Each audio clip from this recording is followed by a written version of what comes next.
아시아를 혐오했던 핀란드 여성이 한국 남성과 결혼해서 서울에 정착하게 된 놀라운 이야기가 있습니다. 중국과 일본에서 받은 문화적 충격 때문에 3년간 아시아 여행을 완전히 거부했던 헬싱키 출신 그래픽 디자이너 엘리나의 인생 역전 경험담을 들려드릴게요. 아시아는 절대 다시 가지 않겠어요. 정말 나와 맞지 않는 곳이에요 라고 단호하게 말했던 그녀였습니다. 8개월간 한국 여행을 거부했던 엘리나는 결국 친구의 간곡한 부탁을 계기로 마지못해 서울행 비행기에 몸을 맡겼다고 합니다. 한국 땅을 밟은 엘리나가 단 나흘 만에 보여준 반응은 그녀 자신도 상상도 못했던 완전한 마음의 변화였습니다. 1년이 흐른 뒤에는 엘리나 쪽에서 먼저 깜짝 놀랄 역제안을 해왔다고 합니다. 아시아를 그토록 싫어했던 엘리나의 마음을 완전히 바꿔놓은 것은 과연 무엇이었을까요?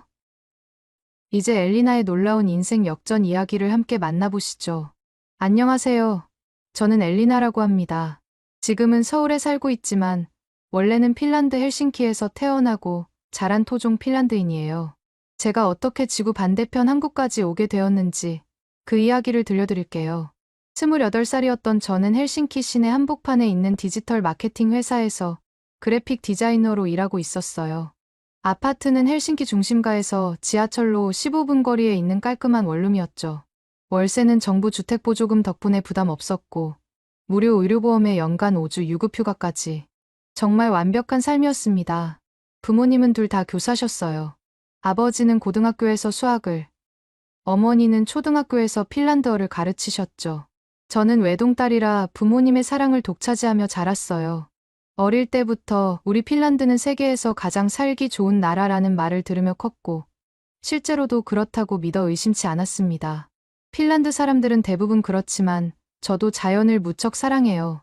주말이면 호수에서 카약을 타거나 숲속을 하이킹하며 시간을 보냈죠. 여름엔 미드나이트 선이라고 불리는 백야 현상 덕분에 밤늦게까지 밖에서 활동할 수 있어서 정말 행복했어요. 사우나는 말할 것도 없고요. 일주일에 적어도 서너 번은 사우나에서 땀을 빼고 차가운 호수에 뛰어드는 게 제 일상이었습니다. 하지만 매년 겨울이 되면 상황은 완전히 달라졌어요. 11월부터 이듬해 2월까지 계속되는 극야 시즌이 시작되면 저는 정말 우울해졌거든요. 해가 오전 10시에 뜨기 시작해서 오후 2시면 벌써 어두워지는 날들이 몇 달씩 계속되니까요. 아무리 실내 조명을 밝게 해도 자연광이 없으니 몸도 마음도 축 처지더라고요. 그래서 시작한 게 겨울 휴가였어요. 회사에서도 직원들의 정신건강을 위해 겨울철 해외여행을 적극 권장했거든요. 처음엔 스페인이나 이탈리아 같은 남유럽으로 갔어요. 따뜻한 햇살과 맛있는 음식, 친절한 사람들 덕분에 기분이 한결 나아졌죠. 그런데 3년 전, 제 인생을 바꾼 첫 번째 사건이 일어났어요. 회사 동료인 미아가 올해는 색다른 곳으로 가보자며 중국 상하이 여행을 제안한 것이죠. 동양의 신비로운 문화와 맛있는 음식에 대한 기대를 품고 떠났는데 도착하자마자 충격의 연속이었어요. 공항부터 시작이었습니다. 사람들이 줄을 서지 않고 마구 밀고 들어오는 모습에 당황했어요. 아, 문화가 다르구나 싶어서 이해하려고 노력했는데 호텔에 도착해서는 정말 기가 막혔죠. 로비에서 어떤 아저씨가 바닥에 침을 뱉는 걸 봤거든요. 그것도 한 번이 아니라 계속해서요. 첫날 저녁, 미아와 함께 현지인들이 추천해준 유명한 음식점에 갔어요. 음식 맛은 나쁘지 않았는데 주변 테이블에서 일어나는 일들이 정말 견디기 어려웠어요. 큰 소리로 트림을 하거나 뼈를 바닥에 마구 뱉어내는 모습들 말이에요. 화장실은 더 심했습니다. 위생 상태가 정말 충격적이었거든요. 가장 당황스러웠던 건 길거리에서 겪은 일이에요. 어떤 아줌마가 제 앞에서 갑자기 멈춰 서더니 목청껏 기침을 하면서 가래를 길바닥에 뱉더라고요. 그 순간 정말 토할 뻔했어요. 미아도 얼굴이 새파래져서 빨리 호텔로 돌아가자고 하더라고요. 일주일 일정이었는데 사흘 만에 조기 귀국했어요. 비행기 안에서 미아와 역시 아시아는 우리와 너무 달라라고 얘기했던 기억이 나요.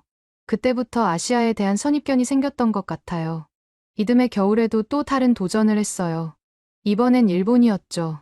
일본은 선진국이니까 괜찮을 거야 라고 생각했거든요. 도쿄의 깔끔한 거리와 정시에 도착하는 전철을 보며 역시 다른 애라고 안심했어요. 그런데 셋째 날, 친구가 예약해준 미슐랭 3성급 레스토랑에서 또 다른 충격을 받았어요. 분명 최고급 레스토랑인데 옆 테이블 손님이 식사 중에 담배를 피우기 시작한 거예요. 금연구역 표시도 없었고 직원들도 자연스럽게 재떨이를 가져다 주더라고요. 이게 말이 돼? 싶어서 직원에게 영어로 물어봤어요. 여기서 흡연이 가능한가요? 그런데 직원이 웃으면서 네, 괜찮습니다라고 답하는 거예요. 핀란드에서는 상상도 할 수 없는 일이었죠. 실내 흡연은 이미 수십 년 전에 완전히 금지되었거든요. 지하철에서도 충격적인 광경을 봤어요. 정장 입은 직장인들이 오후 6시가 되기 무섭게 술에 취해서 전철 안에서 비틀거리며 큰 소리로 떠드는 모습이었어요. 어떤 사람은 전철 바닥에 토하기까지 하더라고요. 이게 정말 선진국이야? 라는 생각이 들었습니다. 결국 이 여행도 예정보다 빨리 끝냈어요. 헬싱키로 돌아오는 비행기 안에서 다짐했죠. 아시아는 정말 나와 맞지 않아. 앞으로는 절대 안 가자. 이후 2년 동안은 주로 독일, 프랑스, 이탈리아 같은 유럽 국가들로만 여행을 다녔어요. 익숙한 문화와 깔끔한 환경 덕분에 편안하게 휴가를 보낼 수 있었거든요. 그런데 작년 겨울, 제 운명을 바꿀 또 다른 사건이 일어났어요. 대학 시절부터 절친했던 리나가 갑자기 한국 문화에 빠진 거예요. 케이팝이라는 음악을 듣기 시작하더니 한국 드라마까지 보며 완전히 한국에 푹 빠져 있더라고요. 어느 날 리나가 제게 전화를 걸어서 이렇게 말했어요. 엘리나, 올해 겨울 휴가는 한국으로 가자. 저는 즉시 거절했죠. 미안하지만 아시아는 정말 싫어. 너도 내가 중국과 일본에서 어떤 일을 겪었는지 알잖아. 하지만 리나는 포기하지 않았어요. 매일같이 카카오톡으로 한국 사진들을 보내주면서 한국은 정말 달라. 한 번만 믿어봐라고 설득하더라고요. 저는 계속 거절했지만 리나의 열정이 워낙 대단해서 조금씩 마음이 흔들리기 시작했어요. 그러던 어느 날 리나가 제 집에 놀러와서 작은 봉지 하나를 꺼내더라고요. 이거 한번 맛봐봐. 한국 전통 디저트야. 약과라는 이름의 그 과자를 한 입 베어 물었는데 정말 놀라웠어요.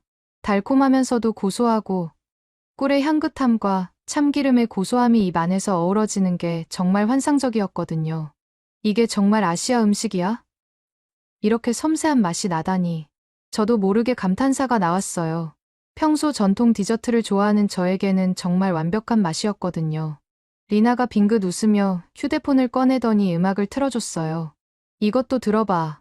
방탄소년단이라는 그룹의 봄날이라는 곡이야. 처음엔 별 기대 없이 들었는데 멜로디가 정말 아름다웠어요. 가사의 의미를 리나가 번역해주는데 그리움과 희망에 대한 깊은 감정이 담겨 있더라고요. 그 순간 마음이 완전히 바뀌었어요. 정말 한국이 이런 곳이라면 한번 가볼까? 리나가 환호성을 지르며 저를 끌어안았죠. 정말이야? 진짜로 가는 거야? 이렇게 해서 제 인생을 완전히 바꾼 한국 여행이 결정되었습니다.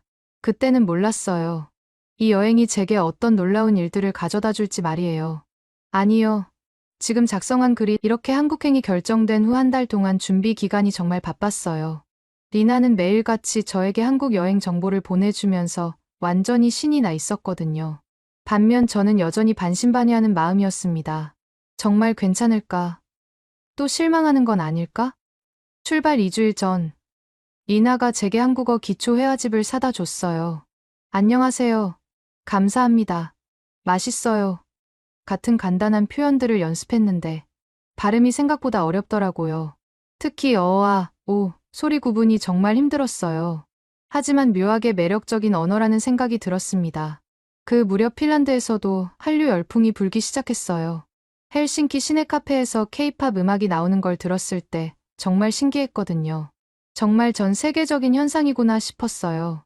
심지어 제 회사 동료인 사라도 어느 날 너 한국 간다며 나도 관심 있어라고 말하더라고요. 출발 일주일 전에는 부모님께 한국 여행 소식을 전했어요. 아버지는 아시아는 위험하지 않니? 라며 걱정하셨고 어머니는 음식이 너무 매워서 내가 먹을 수 있을까? 라고 염려하셨어요. 저도 똑같은 걱정을 하고 있었거든요. 특히 매운 음식은 정말 자신이 없었어요. 출발 당일 아침, 헬싱키 반타 국제공항에서 리나와 만났는데 리나의 캐리어가 제 것보다 훨씬 컸어요. 뭘 그렇게 많이 싸왔어? 물어보니 한국 화장품이랑 옷 사려고 여유 공간 남겨뒀어라고 하더라고요. 그 모습을 보니 정말 진심으로 한국을 좋아하는구나 싶었어요.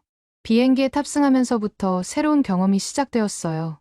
승무원 중에 한국인이 있었는데 정말 친절하게 서비스해 주시더라고요. 한국 처음 가세요? 라고 물어보시길래 네, 처음이에요 라고 답했더니 한국 음식 추천 메뉴 적어드릴게요 라며 작은 메모지에 한글과 영어로 음식 이름들을 적어주셨어요.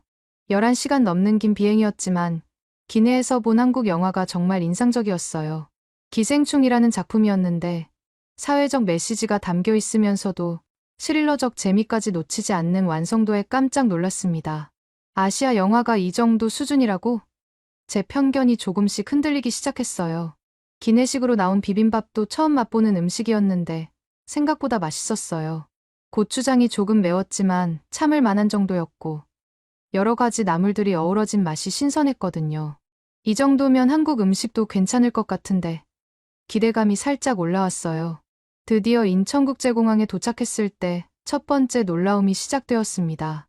공항 자체가 하나의 거대한 쇼핑몰 같았어요. 깔끔한 디자인과 넓은 공간, 그리고 곳곳에 배치된 예술 작품들까지. 핀란드 공항도 깔끔하다고 생각했는데 여기는 정말 차원이 달랐어요. 특히 놀라웠던 건 무료 와이파이 서비스였어요. 접속하자마자 엄청나게 빠른 속도로 인터넷이 되더라고요. 게다가 곳곳에 핸드폰 충전할 수 있는 스테이션까지 있었어요. 이런 편의시설이 공항에 다 있다고? 정말 감탄했습니다. 입국 심사를 받으면서도 놀랐어요. 직원이 영어로 여행 목적이 뭐예요? 라고 물으니까 관광이요 라고 답했는데 그 직원이 웃으면서 한국 여행 즐겁게 하세요. 맛있는 것도 많이 드시고요 라고 말해주더라고요. 중국이나 일본에서는 경험해보지 못한 따뜻함이었어요. 공항에서 시내로 가는 방법을 찾는 것도 쉬웠어요. 안내판이 한글, 영어, 중국어, 일본어로 다 표기되어 있었거든요. 게다가 직원에게 물어보니 친절하게 지도까지 그려가며 설명해 주더라고요. 한국 사람들이 이렇게 친절한 거야? 공항철도를 타고 서울역으로 향하는 동안 창밖 풍경이 정말 신기했어요. 고층 아파트들이 산을 따라 질서정연하게 늘어서 있는 모습이 마치 거대한 레고 블록 같았거든요. 이나가 저기 한강이야 라고 가리키는데 강물이 햇빛에 반짝이면서 정말 아름답게 보였습니다. 전철 안에서도 놀라운 점들을 발견했어요. 사람들이 스마트폰을 보고 있긴 했지만 통화는 하지 않더라고요. 핀란드에서도 전철에서는 조용히 하는 문화가 있는데 한국도 비슷한 에티켓이 있는 것 같았어요. 생각보다 질서의식이 있네. 서울역에서 지하철로 갈아타면서 또 한 번 놀랐어요. 사람이 엄청 많은데도 모두들 질서를 잘 지키더라고요. 핀란드처럼 조용하지는 않았지만 나름의 질서가 있었어요. 특히 지하철 문이 열릴 때 내리는 사람들을 먼저 기다려주는 모습이 인상적이었습니다. 지하철 시스템도 정말 잘 되어 있었어요. 노선도가 명확하게 표시되어 있고 다음 역 안내도 한국어와 영어로 동시에 나오더라고요. 게다가 스크린도어까지 설치되어 있어서 안전하다는 느낌이 들었어요. 인프라가 정말 잘 갖춰져 있구나. 명동에 도착해서 호텔을 찾아가는 길이 정말 흥미진진했어요. 한글 간판들이 네온사인으로 번쩍번쩍 빛나고 길거리에서 맛있는 냄새가 계속 풍겨오는 거예요. 어떤 할머니가 길가에서 호떡을 구워 파시는데 그 달콤한 냄새에 저도 모르게 발걸음이 멈춰졌어요. 하나 사볼까? 이나가 제 안에서 처음으로 한국 길거리 음식을 맛봤는데 정말 놀라웠어요. 겉은 바삭하고 속은 달콤한 설탕과 견과류가 들어있는데 입안에서 녹으면서 퍼지는 단맛이 환상적이었거든요. 이런 간식이 길거리에서 파는 거야? 완전히 매료되었습니다. 호텔 체크인 과정도 매우 순조로웠어요. 프런트 직원이 유창한 영어로 설명해주면서 주변 관광지 지도까지 주더라고요. 조식은 몇 시부터 몇 시까지고 이 근처에 맛있는 식당들은 이런 곳들이 있어요 라며 세심하게 안내해 주었어요. 방에 들어가서 창문을 열었을 때의 그 광경을 잊을 수가 없어요. 명동 거리가 한눈에 내려다 보이는데 사람들로 북적이는 모습이 정말 활기차 보였거든요. 네온사인들이 만들어내는 화려한 야경도 아름다웠고요. 이런 게 바로 아시아의 역동성이구나. 호텔에 체크인한 후 첫 번째 정식 식사를 하러 나갔어요. 리나가 미리 찾아놓은 불고기 전문점이었는데 들어가자마자 직원이 안녕하세요 라며 밝게 인사해 주더라고요. 그리고 저희가 외국인인 걸 알고는 메뉴를 영어로 설명해 주면서 매운 거 못 드시면 안 매운 걸로 주문해 드릴게요 라고 세심하게 배려해 주었어요. 불고기를 처음 맛봤을 때의 그 감동을 잊을 수가 없어요. 달콤하면서도 고소한 양념에 부드러운 고기가 입안에서 녹는 듯한 느낌이었거든요. 정말 이게 한국 음식이야 계속 감탄사가 나왔어요. 리나가 봤지? 내가 왜 한국에 빠졌는지 알겠지? 라고 득이양양하게 말하더라고요.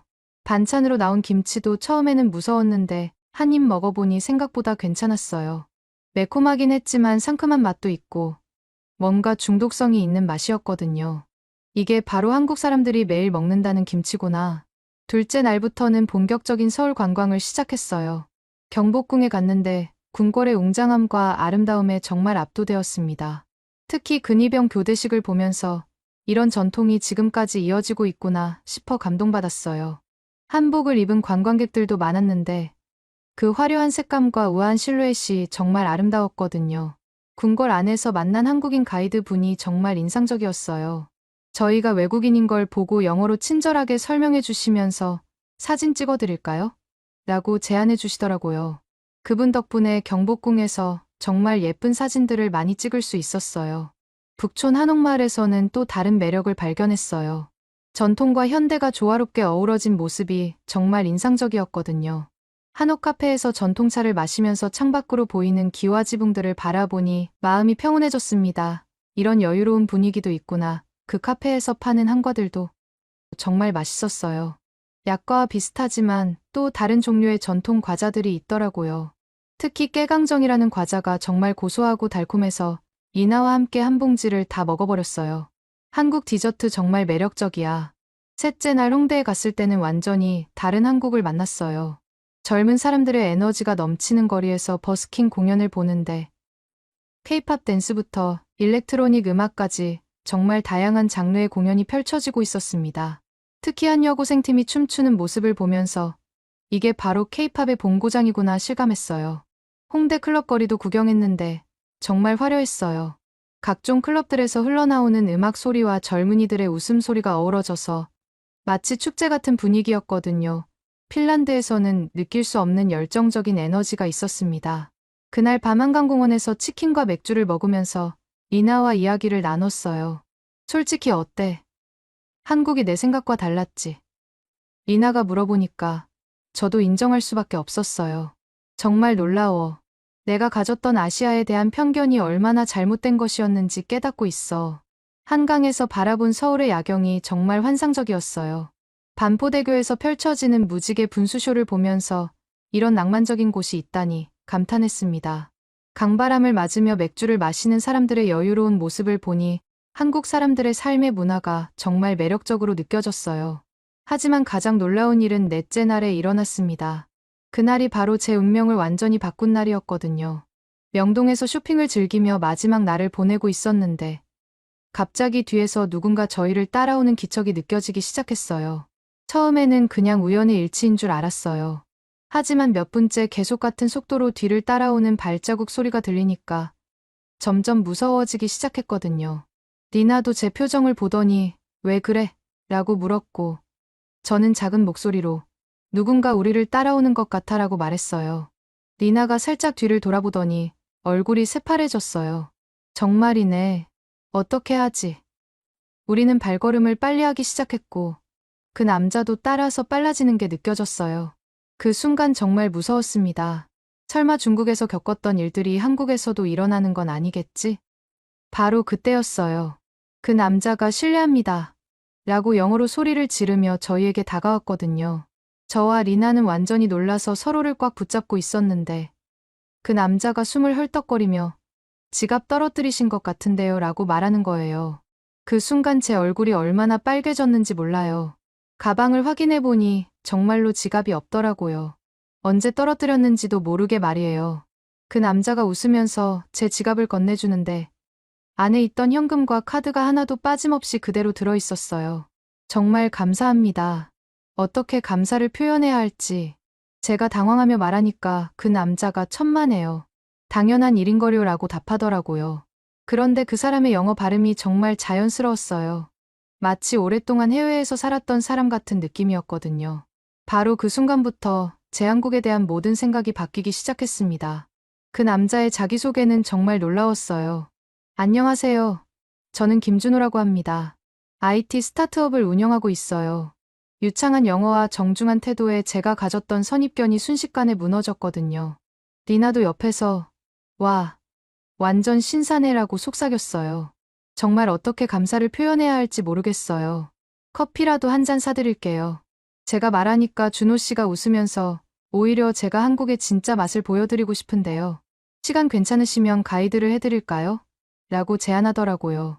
그 순간 리나가 제 팔을 꽉 잡으며 눈빛으로 당연히 좋다고 해 라는 신호를 보냈어요.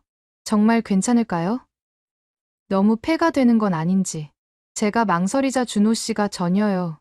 외국분들이 한국을 제대로 경험하셨으면 좋겠어서요.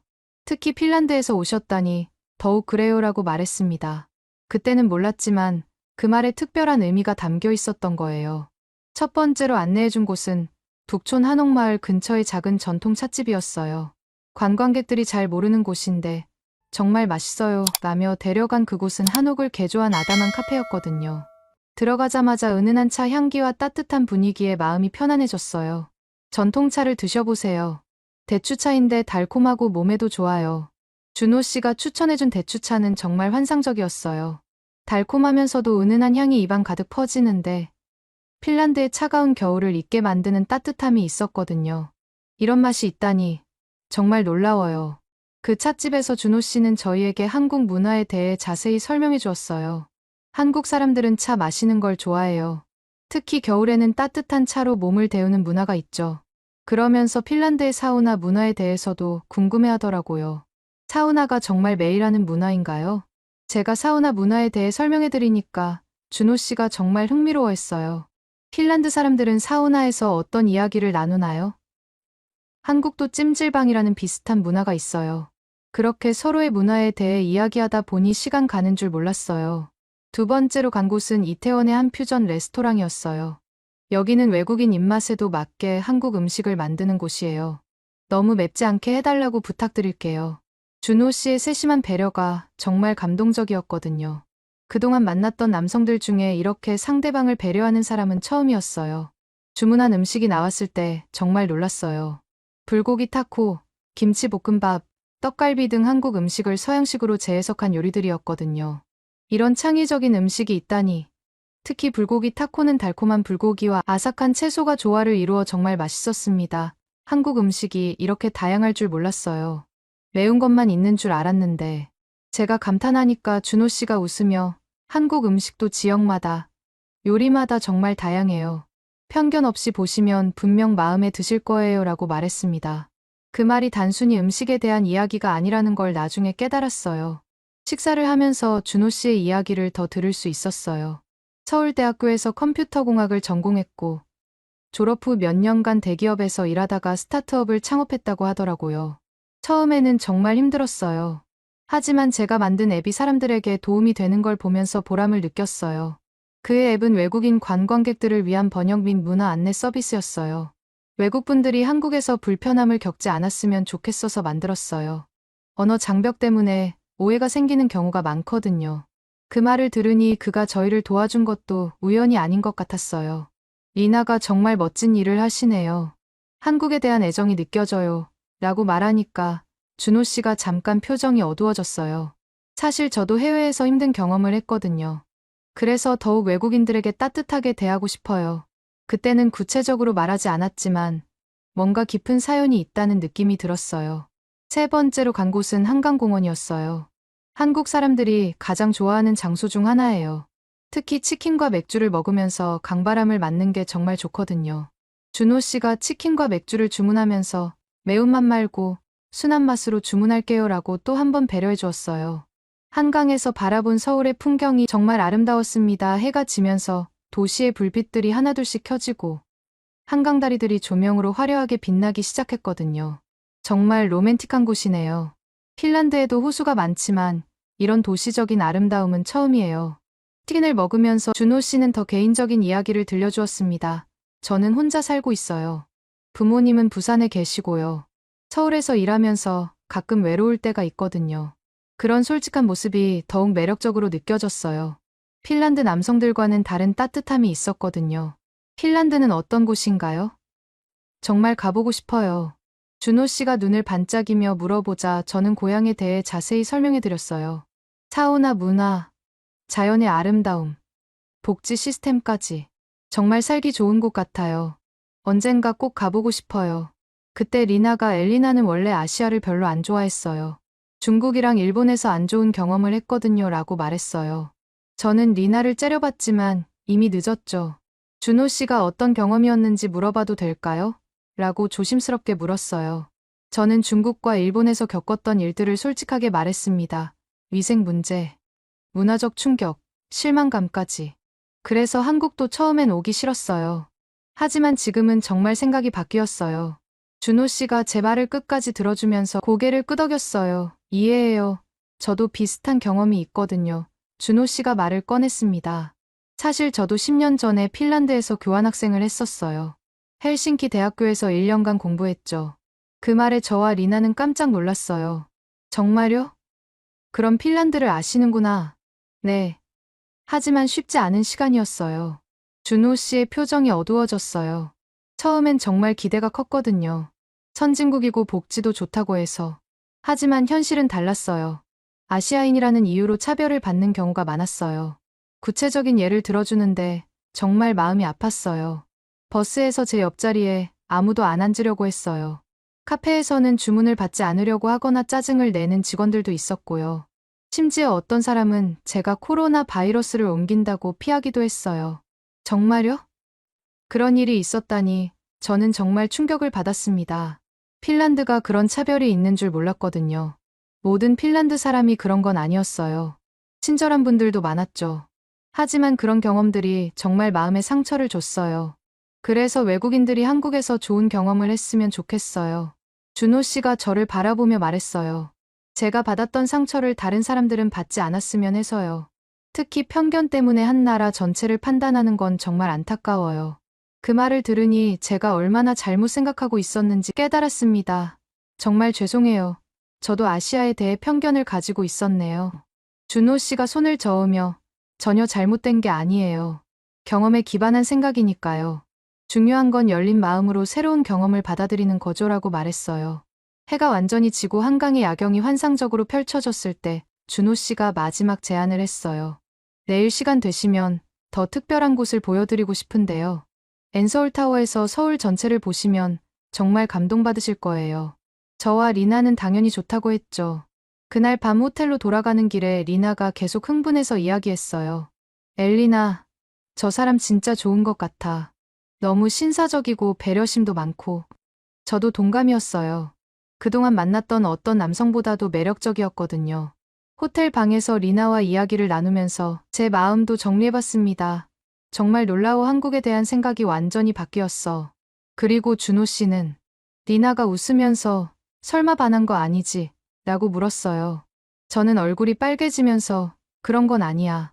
그냥 좋은 사람인 것 같아서 라고 대답했지만 마음속으로는 뭔가 특별한 감정이 싹트고 있다는 걸 느꼈어요. 다음 날 만난 준호 씨는 더욱 특별한 하루를 선사해 주었어요. 엔서울타워에서 본 서울의 전경은 정말 숨막힐 정도로 아름다웠고 그와 함께 보는 풍경은 더욱 특별하게 느껴졌습니다. 하지만 가장 놀라운 순간은 저녁 식사 때 그가 털어놓은 더 깊은 이야기였습니다. 사실 핀란드에서 받은 상처가 아직도 마음에 남아있어요. 준호 씨가 조심스럽게 말을 꺼냈어요.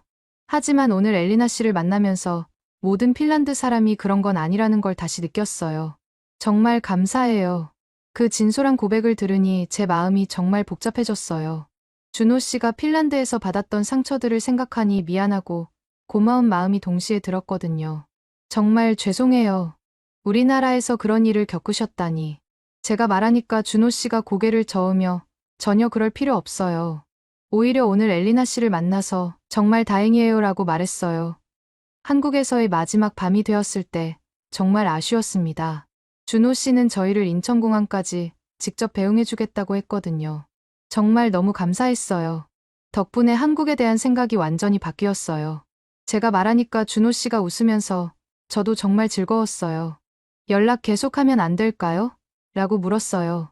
공항에서 작별 인사를 나누면서 서로 연락처를 교환했어요. 인스타그램, 왓츠앱, 이메일까지 모든 연락 수단을 다 주고받았죠. 핀란드 가면 꼭 연락드릴게요. 준호 씨가 말했고 저도 한국이 그리우면 언제든 연락해요라고 답했어요. 그때는 몰랐어요. 이 연락이 제 인생을 완전히 바꿀 거라는 걸 말이에요. 핀란드로 돌아가는 비행기 안에서 리나가 계속 놀렸어요. 완전히 반했네. 반했어. 얼굴이 빨개져 있어. 저는 부정했지만 마음속으로는 인정할 수밖에 없었어요. 준호 씨 같은 남성은 처음 만나봤거든요. 배려심 깊고 따뜻하면서도 지적이고 유머러스한 사람 말이에요. 헬싱키에 도착하자마자 제일 먼저 한 일은 준호 씨에게 메시지를 보내는 것이었어요. 무사히 도착했어요. 정말 감사했습니다. 몇 시간 후에 답장이 왔는데 잘 도착하셨다니 다행이에요. 한국이 그리워지면 언제든 연락하세요라고 되어 있었어요. 그 후로 매일매일 연락을 주고받기 시작했어요. 처음에는 단순한 안부 인사였지만 점점 더 깊은 이야기들을 나누게 되었거든요. 준호 씨는 매일 아침 좋은 하루 보내세요라는 메시지를 보내줬고 저도 핀란드의 일상 사진들을 공유했습니다. 특히 인상적이었던 건 준호 씨가 핀란드어를 배우기 시작했다는 거예요. 안녕하세요를 핀란드어로 어떻게 말해요? 부터 시작해서 점점 더 복잡한 표현들을 물어보더라고요. 미타쿨루라고 가르쳐줬더니 정말 열심히 연습해서 나중에는 음성 메시지로 핀란드어를 보내주기도 했어요. 저도 한국어 공부를 시작했어요. 헬싱키에 있는 한국어 학원에 등록해서 기초부터 배우기 시작했거든요. 안녕하세요. 감사합니다부터 시작해서 점점 더 어려운 문장들을 익혔어요. 준호 씨에게 한국어로 메시지를 보내면 정말 좋아하면서 발음까지 교정해줬어요. 2달이 지났을 때 준호 씨가 화상통화를 제안했어요. 처음에는 시차 때문에 힘들었지만 서로 시간을 맞춰가며 거의 매일 화상통화를 하게 되었습니다. 준호 씨의 얼굴을 다시 보니 한국에서의 추억들이 생생하게 떠올랐거든요. 화상통화를 하면서 서로의 일상을 더 자세히 알게 되었어요. 준호 씨는 아침에 일어나서 회사에 가기 전까지, 저는 저녁 시간에 주로 통화를 했어요. 오늘 회사에서 어떤 일이 있었어요? 부터 시작해서 취미, 꿈, 가족 이야기까지 정말 다양한 주제로 이야기했어요. 석 달째가 되었을 때 제 마음에도 변화가 일어나기 시작했어요. 매일 준호 씨와 이야기하는 것이 하루에 가장 기다려지는 시간이 되었거든요. 화상통화가 없는 날에는 뭔가 허전하고 외로웠어요. 이게 정말 사랑인가? 스스로에게 자꾸 물어봤어요. 넉 달이 지났을 때 준호 씨가 심각한 표정으로 말했습니다. 엘리나 씨. 솔직히 말씀드릴 게 있어요. 저는 가슴이 두근거리면서 네, 뭔가요? 라고 물었어요. 저는 엘리나 씨를 단순한 친구로 생각하지 않아요. 사랑하게 되었어요. 그 고백을 듣는 순간 제 마음도 확실해졌어요. 저도 마찬가지예요. 제가 떨리는 목소리로 답하니까 준호 씨가 정말 환하게 웃었어요. 정말요? 꿈 같아요. 그날부터 저희는 공식적으로 연인 관계가 되었습니다. 비록 지구 반대편에 떨어져 있었지만 마음만은 정말 가까웠거든요. 원거리 연애가 쉽지는 않았어요. 시차 때문에 통화 시간을 맞추는 것도 어려웠고 직접 만날 수 없다는 게 가장 힘들었어요. 하지만 준호 씨는 정말 로맨틱한 사람이었어요. 제 생일에는 핀란드까지 꽃을 배달 주문해줬고 발렌타인데이에는 한국 전통차 세트를 보내줬거든요. 6달이 지났을 때 저는 중요한 결정을 내렸습니다. 회사에 원격 근무를 제안한 거예요. 한국에서 일해보고 싶어요. 가능할까요? 상사에게 조심스럽게 물어봤는데 의외로 긍정적인 반응이었어요. 요즘 글로벌 시대니까 해외에서 일하는 것도 회사에 도움이 될 것 같은데요. 회사에서 승인이 나자마자 준호 씨에게 전화를 걸었어요. 한국에 가도 된다고 해요. 준호 씨의 놀라는 목소리가 지금도 생생해요. 정말요? 꿈 같아요. 언제 오세요? 저는 이미 항공편까지 예약해둔 상태였어요. 다음 달에 가요. 한국으로 떠나는 날 부모님이 공항까지 배웅을 나오셨습니다. 아버지가 정말 괜찮겠니? 라며 걱정하시자 어머니가 딸이 이렇게 행복해하는데 뭘 걱정해. 사랑하는 사람과 함께하는 게 제일 중요한 거야 라고 말씀하시더라고요. 인천공항에 도착했을 때 준호 씨가 꽃다발을 들고 기다리고 있었어요. 7개월 만에 다시 보는 그의 모습은 더욱 반가웠어요. 정말 왔네요. 꿈 같아요. 준호 씨가 저를 꽉 안아주는데 그 순간 정말 모든 게 현실이라는 게 실감났습니다. 한국 생활 적응은 생각보다 어렵지 않았어요. 준호 씨의 도움으로 원룸도 구하고 회사 업무도 순조롭게 진행되었거든요. 특히 한국의 빨리빨리 문화가 처음에는 당황스러웠는데 익숙해지니까 오히려 효율적이더라고요. 석 달 후 준호 씨의 부모님을 뵙게 되었어요. 처음에는 정말 떨렸지만 어머님이 정말 따뜻하게 맞아주셨어요. 우리 아들이 엘리나 씨 이야기만 하더라고요. 정말 예쁘시네요. 아버님도 제가 한국어로 인사드리니까 표정이 밝아지셨습니다. 그 후에는 제 부모님이 한국을 방문하셨어요. 딸이 그렇게 좋아하는 나라가 어떤 곳인지 직접 보고 싶어. 어머니가 말씀하시면서 오셨는데 일주일 동안 한국 곳곳을 여행하시면서 완전히 반하셨어요. 특히 아버지는 준호 씨와 많은 이야기를 나누시면서 점점 더 마음에 들어 하셨습니다. 정말 성실하고 똑똑한 청년이네. 우리 딸을 잘 부탁해요. 마지막 날 아버지가 준호 씨의 손을 잡으며 말씀하시는데 준호 씨가 정말 소중히 모시겠습니다라고 답하더라고요. 그 후 시간이 흘러 어느 날 준호 씨가 프러포즈를 했습니다. 처음 만났던 명동에서. 엘리나, 저와 결혼해주세요 라고 무릎을 꿇고 청혼하더라고요. 하지만 저는 그보다 먼저 말했어요. 준호 씨. 내가 먼저 말할게. 우리 결혼할까? 나는 이미 마음을 정했어. 당신과 함께 한국에서 살고 싶어요. 제가 말하니까 준호 씨가 눈물을 글썽이면서 정말 사랑해요라고 말했어요. 그 순간 주변 사람들이 박수를 쳐주면서 축하해주더라고요. 결혼식은 내년 봄에 여의도 벚꽃축제 시기에 맞춰서 올릴 예정이에요. 이미 핀란드에 있는 가족들과 친구들에게 소식을 전했고 한국에서 만난 소중한 분들께도 초대장을 보내드렸어요.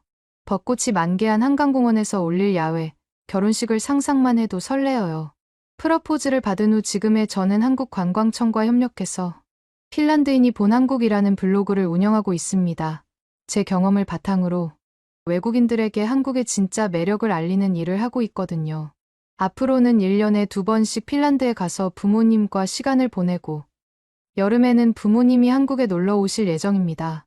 두 나라를 오가며 살아가는 삶이 시작되었지만 정말 풍성하고 의미 있어요. 오늘의 이야기는 여기까지입니다. 마음에 드셨다면 구독과 좋아요 잊지 말고 한 번씩 눌러주세요.